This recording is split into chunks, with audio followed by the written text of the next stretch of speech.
Hey everyone, welcome to another episode of this pilgrimage podcast. We are actually filming this one. It's the first one we're filming, and I wanted to show my tea because, they can't see it. What a letdown. If you're listening to this, it'll make no sense. If you're watching, then I wish I could have shown you my tea, because we have this little tradition, don't we? Where we have tea every time we record a podcast. Even if it's happened. It just happened, yeah. Even if it's summer, it just, I don't know. Podcast equals tea.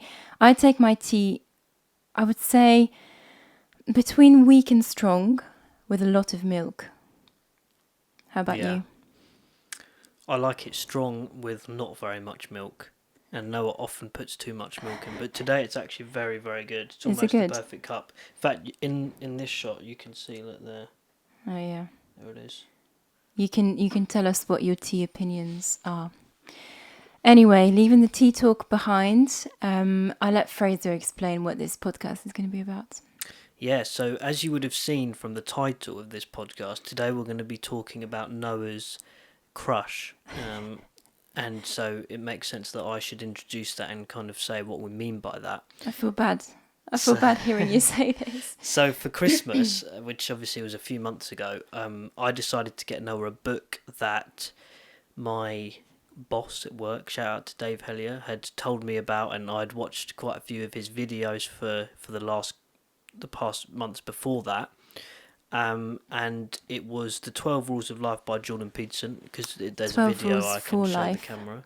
Sorry. He's getting it wrong already. 12 Rules for Breaking Life. my heart. And yeah, you've basically taken it on, and you've I kind of found Jordan Peterson quite interesting. I wouldn't say that I totally, ideologically fell in love with it, but it seems that you kind of have, or you really appreciate what he said, and so I think you're going to kind of take more of the lead on this podcast in that sense.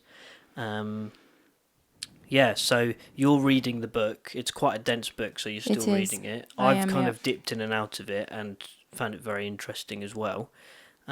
So do you want to kind of give an insight into why he is your intellectual crush? My intellectual crush.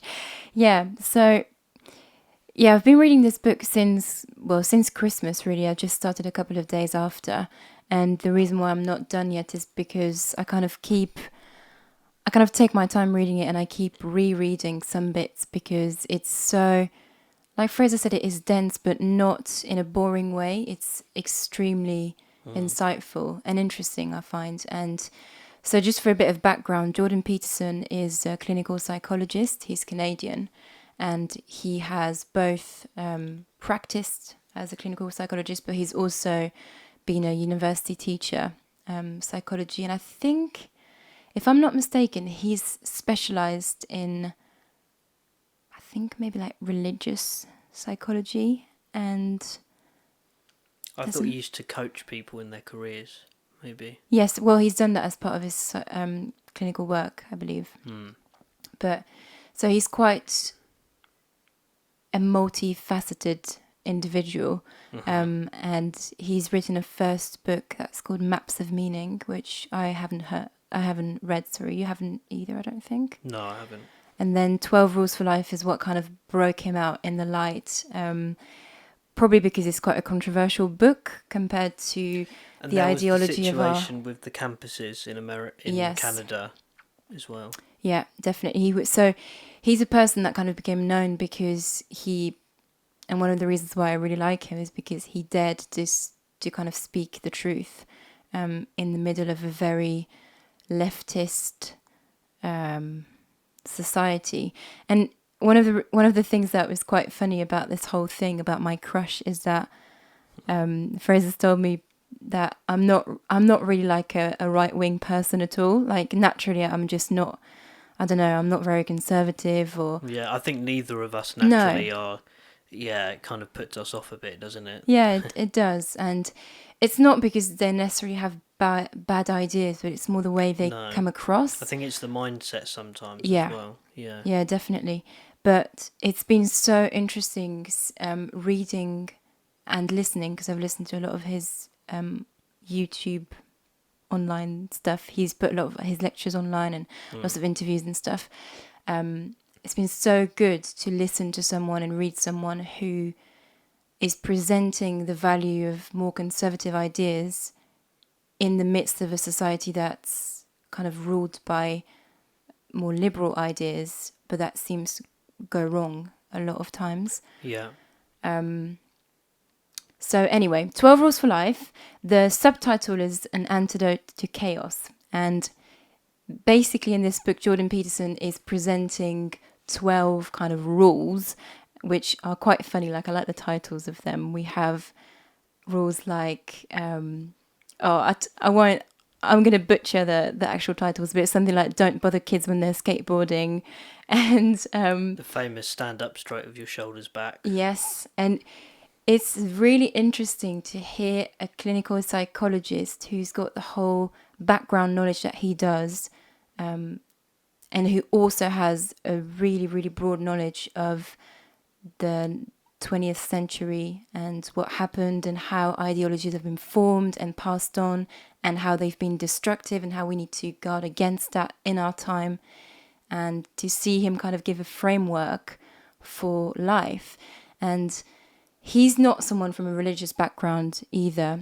I think he was actually an atheist for quite a few years, and then he is presenting in this book Judeo-Christian values, really. Yeah. And he's kind of honestly, I'd say almost like journaling his own journey to find out why these values actually really work and why they're important. And I appreciate the fact that he's an individual who is really observing and struggling to... I'm overcome by love. I'm joking. I was just struggling to express like all that I want to express, because I found he's really helped me kind of give a real form to my ideas. And as someone who's grown up as a Christian, I never want to be a Christian just because that's what I grew up in.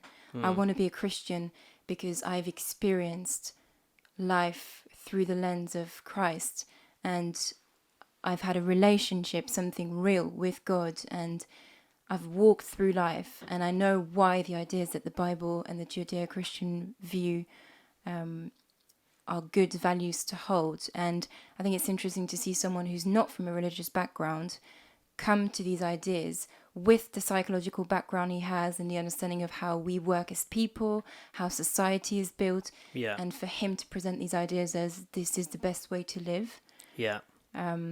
Yeah, definitely. I think that's why, as people that are people of faith, that are followers of Christ, to see someone coming from a psychological point of view, a psychological avenue into faith, is something that's quite refreshing to us. And I think that there's quite an exciting movement amongst different groups of people towards faith at this time, and I think Jordan Peterson is one of the people at the forefront of that. They come from secular backgrounds and they suddenly realise the importance of the Christian faith. Right. So a book that I'm reading at the moment, and I've got literally, I mean, I dip into a lot of books. He does. He is the ultimate bookworm. Yeah, I think I'm probably reading, and this is an exaggeration, I think 5 different books at the moment. And they're not just like a nice novel. They're super deep. I just love it. I love reading. Yeah. And during the lockdown time, because we're still at the very end of the lockdown, hopefully. But during that time, I've had a lot of time to read more, and I've really enjoyed that. But yeah, I'm reading a book by a guy called Tom Holland, who is a historian, and he's written a book called Dominion. And maybe we can do another episode on his book. And that's one thing that we would like to do, is talk about some books and stuff. So if you actually want to hear us talk about books and different things, like maybe we thought we could do a series on these 12 rules and go into them and talk about them. So let us know, send us an email, or well, maybe not an email, send us a text, because you probably know us if you're listening to this. Going back to old school roots. Or do a comment on the YouTube video or whatever. and let us know because we'd love to have feedback of what you'd like to hear. But Yeah, definitely. yeah, so going back to Tom Holland and Dominion, he talks a lot about Christianity and its place in Western civilization, but from a historian's point of view. He wrote a book about Islam and basically looked into Islam and found that so many of his values as a secular Westerner, the values of Islam were so foreign to him. And so then he finished that book and thought, okay, now I want to look into Christianity. So he did that and he thought that he'd come to similar conclusions, but actually what he found was that the subtitle of that book is Dominion, the Making of the Western Mind. And he said, actually, so many of our quite liberal, democratic values of our Western culture actually come from Christianity, and that's where they find their roots. So he's come from that historical point of view. Jordan Peterson's coming, obviously, from a Psychological. psychological point of view, yeah. And you've got other people that are coming, like maybe from more of a journalistic point of view as well. And it's this growing movement. And like I said, I think Jordan Peterson is at the forefront. And I wanted to just read a little bit from the book that kind of sums this up. He's talking about the Bible in this particular instance, but you kind of get an insight into his view on it.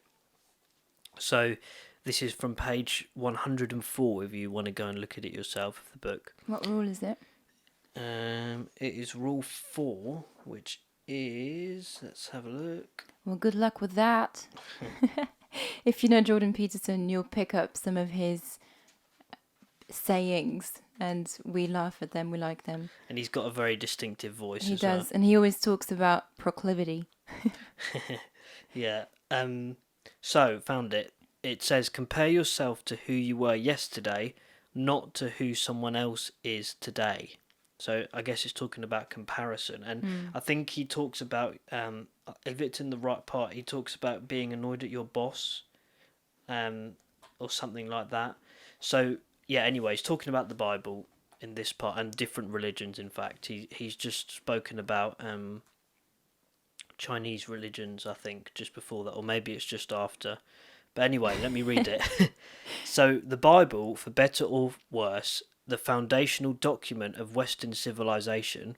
Sorry, the Bible is, for better or worse, the foundational document of Western civilization, of Western values, Western morality, and Western conceptions of good and evil. It's the product of processes that remain fundamentally beyond our comprehension. The Bible is a library composed of many books, each written and edited by many people.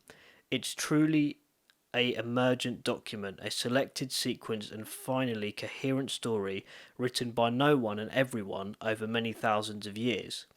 The Bible has been thrown up out of the deep by the collective human imagination, which is itself a product of unimaginable forces operating over unfathomable spans of time. Its careful, respectful study can reveal things to us about what we believe and how we should act and do that can be discovered in almost no other manner. I think I messed up that last sentence. But yeah, I think that shows his kind of insight into the Bible. And I find it very interesting listening to his biblical lectures. I haven't listened to them in quite a while, but I did a few months ago, and how he goes through and, again, from a psychological point of view, analyses the Bible and the things he pulls out of it, because of, like, in theology, you have I studied theology, and I'm actually going to study in postgraduate studies again soon, which I'm very excited about. But one thing that you do when you read the Bible is it's talked about as the word hermeneutic.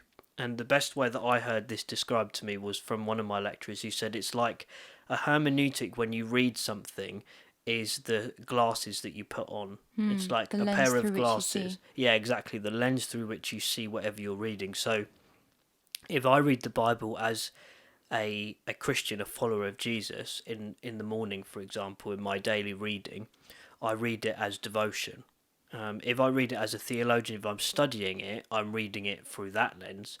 If you're an atheist, you might read the Bible through the lens of atheism. And what I like and is helpful about Jordan Peterson is he looks at it through the hermeneutic of psychology Mm-hmm. and the way that humans interact with one another, and then what it can teach us. Yes. Um, And yeah. he's dealt with a lot of people who struggle with depression and like compulsive disorders, deep stuff that really affect humanity. And Mm. the mental health is a huge subject, obviously, in our time, and rightly so. But the mental well-being of a person affects their whole life, and he's obviously been in that. I think he said he has practiced in total for like 40,000 hours or something, which is crazy. Yeah, Like, well, is it 20,000 hours you're a pro? I Or no, think 10 10. 10,000 hours. So he's 4 times a pro. Yeah. I mean, I'm not 100% sure on that, but I do believe that I heard him say that in a lecture, in a panel that he was part of.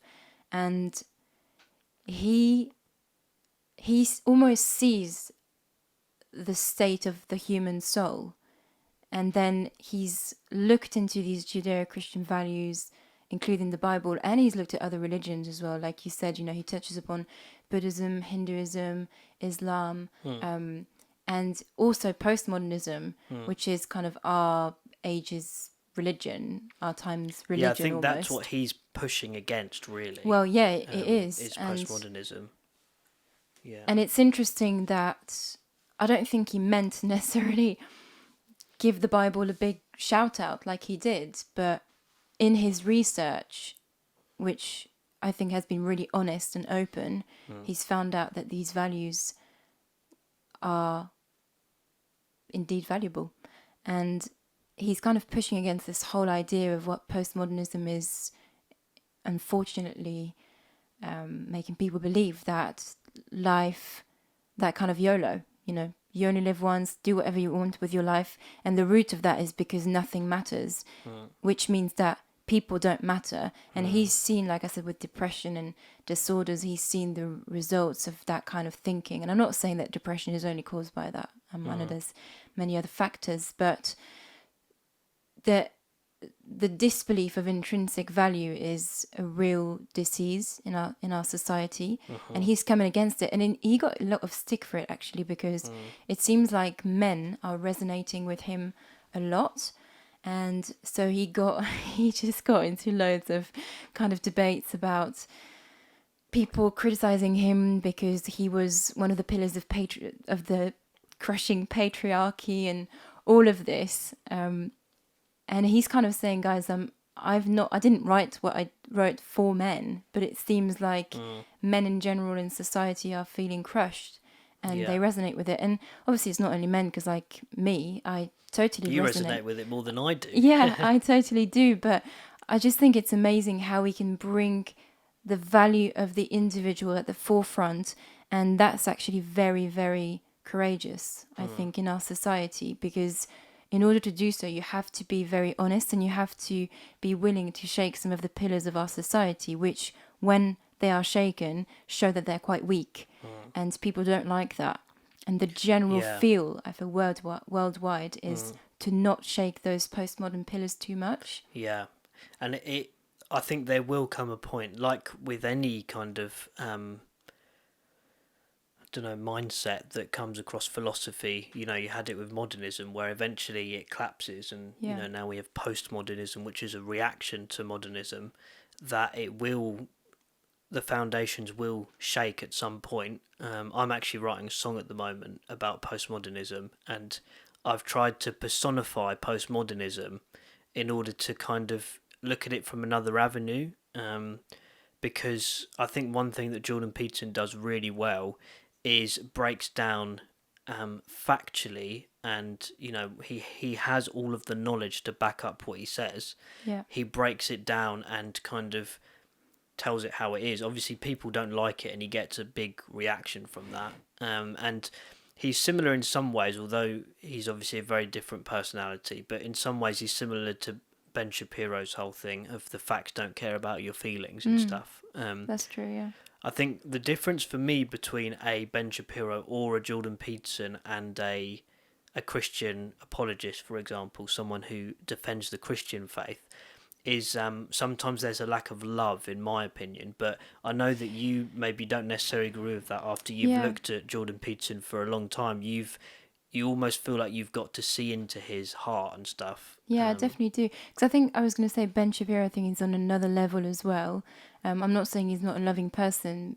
I think he's become, like we've talked about it not long ago, that he's become more balanced as an individual. He still holds very, very Yeah, strong views, and I don't agree with everything that he says, definitely not. But I appreciate again that it's someone who dares to go against the current to actually yeah. bring some things into the light. But And these people are villainized, like Jordan Peterson and Ben Shapiro. But when you actually listen to them, not to, like I always say, don't listen to react or respond, listen to understand. And I yes, think when you do that with these guys, you actually realise there's a lot of sense in a lot of what they say. yeah, totally, yeah, it's true. And with Jordan Peterson, having listened to him a lot and read what he says, he is someone who cares so much, and that's why he does what he does. He's not doing it just to have a best-selling book and tour the world and tell people that they should live their lives better. He's saying it because he's seen the hurt of humanity, and he's inquired on how we can change that, and he's genuinely going around the world to meet people. And I mean, the man has knackered himself almost to death. He Yeah, he's got last some health year, problems at the moment, doesn't he? yeah, and last year he was in a very, very bad shape, and I'm grateful to know that he's doing better now. I don't know if he's still teaching at the moment or what he's doing. I think he's probably recovering, but he's given his all, to do what he did, and he is a family man. Like, he always talks about his children and his wife, and you can just tell he values them so much, and you can tell that he values people as individuals. And he is saying all these rules, and by the way, they're not like rules like you should do this and you're living your life wrong, but it's more giving a framework of how to put your life back together. And And apparently he actually does all of them. Like Dave Rubin, who's an American, like he's got a very famous YouTube channel, The Rubin Report.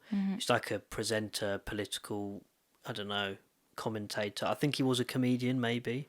yeah, and he's got a journalism background as well, doesn't he? Yeah, I think he essentially interviews people, and he's gone from being quite a liberal, progressive kind of guy. He's a gay man and married to a man and stuff, but he's actually gone to be a lot more conservative now, and so he's friends with people like Ben Shapiro. Even though Ben Shapiro wouldn't agree with his lifestyle, they've become, That's in a what's lot of good. It's ways, like there is that space for conversation. yeah. And there's almost this group of these people forming: Ben Shapiro, Jordan Peterson, Dave Rubin. There's another guy who I've been trying to remember the name of, who he did a debate recently with a Christian. Can't remember his name, but anyway. He's also got a brother who they both are quite involved in stuff. But anyway, What, in the media? yeah. But yeah, Dave Rubin toured with Jordan Peterson, and he said that he actually does all of the rules in his everyday life. Yeah. Which is interesting. It is, and I hope he does. And again, the fact that he does shows he's not doing this for fame or money or anything like that. And that's one of the things that I find remarkable as well, is that although he's got such a deep knowledge and he comes out with these incredible words and these super deep explanations for things, he actually embodies simplicity, values that will help you be the valuable person that you are, and live a life that reflects that, and care about your family and not be selfish and make decisions that will help you and help society and all of Yeah. that. It's quite simple, but Yeah. it's challenging to live like that. And it comes from a place of having looked at the information and Right. the stats and the psychology of it, which is very interesting. it is like, it makes me want to drop everything and go to Toronto and pick up a psychology BA. Maybe I'll do that when he's back into teaching. Yeah. I mean, there's loads to say about this man, and Jordan Peterson. If you happen to listen to this, please come to London and do a talk, because I would love to meet you. Like Fraser said, we might pick up the 12 rules for life and take them one by one and maybe do a podcast series on that. So do let us know if that's something that you'd be Yeah, interested in. yeah. It's so interesting. I would totally recommend you getting the book 12 Rules for Life by Jordan P. Is it Jordan P. Peterson? No, Jordan B. Jordan B. Peterson, that's it. Totally recommend this book, 10 out of 10. Even if I'm not done, honestly. I think I'm on like rule 8, so I'm not that far off. It's so good. Yeah, I think one thing that I would just add before we finish, which is more of like an anecdotal thing of not necessarily to do with Jordan Peterson himself, but it's just funny how different people connect with different books. Like I do enjoy it and I do enjoy listening to him, but I've tried to read the book a couple of times and I do find it, I don't know, I find it a bit more difficult than some of the other books that I am reading Yeah. at the moment. But, you know, I would definitely recommend looking into him and his ideas. And, you know, you might find, like, I had a feeling that Noah would like the book, but I don't know when I got it for Do you, you if re- you were a bit like... Do you regret my buying it now that I've got a No, crush? I'm really glad. I didn't think that you would like him this much or get as into it, which is great. I think it's Yeah. good. But I think that I saw something in him that you would connect with. That's great. And yeah, I think I'm just saying this just to encourage people. Look for those people that you connect with and Yeah. that really speak to you and That you can learn from. yeah, that are just further on, you know, like in this case, he's years and years further on than we Totally. are, you know. And I'm sure over the course of the podcast, we will bring up these different, you know, men and women that have had big influences on us and discuss their ideas like we're doing now and get a conversation going. And yeah, like I said earlier, we'd love to hear what you guys want us to talk about. If there's any people that Yes, that please. you are inspired by or Let us know. any ideas for episodes, that would be great. And hopefully one day we'll be able to invite him on the podcast. That would be pretty cool. That would be incredible. I would probably cry. Right. Hope that this episode resonated with you, gave you the desire to go and read that book or to look into this person or just to reevaluate the rules that you live your life by. Because we Yeah. don't realize it, but we all... I mean, the word rules is almost a bit negative, but we all have a set of values that we live our lives by. So I think he maybe says that on purpose. he does. He It's kind to of push your buttons a bit. yeah, I think it is. But it's funny because last anecdote before we wrap this up, he actually, all of this came out of what's this website, this platform called? Is it like Quora or something? Yeah, Quora, yeah. Quora. So he Or posts. Quota. I can't remember the name. Quora or Quota. I think yeah. it's Where you put an answer, you put a question and It's like a people vote it forum. up. Yes, yeah. And someone asked a question about how to live a good life, and I think he And he answered put with the like 12 44 rules or something, like 44 kind maybe. of Yeah. sets, of values. It's in the first chapter, this part, isn't it? Yeah. It is. And yeah, and then someone approached him about it and he condensed it down to these 12 rules and really goes deep in them. But yeah, he's a great writer, great intellectual and very caring individual and daring individual, which we love these kind of people that are not afraid to shake the foundations and to actually realize that what remains is the truth. Yeah, and there comes a time in life where all of us have to stand up for what we believe in, and I think we're gracefully given a time, whether you believe that that's God-given or whether you don't believe in God, but we would say that we're given time by God to prepare for that and to form our opinions, which is, I would say, what we're in the process of doing now. Totally. But we're fully aware that, there probably will come a time when we have to stand up for what we actually think and believe. And there have been times where that's happened, but Yeah, definitely. I think more and more on you're certain right. scales, but like he's doing it on you could even say international level. Oh, and definitely. that takes guts to do that, I think. But yeah, I would really encourage anyone listening, go away and look into ideas and form your own opinions and have discussions with people that you would completely disagree with usually, and listen to understand, not to respond. Yeah, that's actually one of the rules is listen. Again, I'm going to butcher the title, but listen because the person that you're listening to might have something to teach you. Yeah. It's so true. It is just so true. And these rules, no matter how funny their names are and how deep and complicated the chapters about them may be, they are true. They are tested, and yeah, just go and read it. Thank you so much for listening to this. Hope that you have a great day or evening, depending on when you listen to this. And do let us know what you'd like us to chat about. Thank you so much.